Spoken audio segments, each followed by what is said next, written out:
When worry steals your joy, let God restore your peace. Good morning, beloved.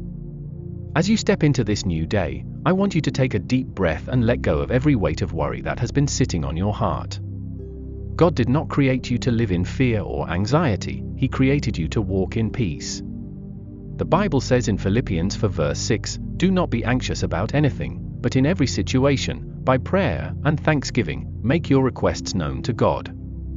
That means you don't have to carry the burden alone. When worry comes knocking, hand it over to God. He is already working things out in your favor. Jesus said in John 14 verse 27, "Peace I leave with you, my peace I give to you."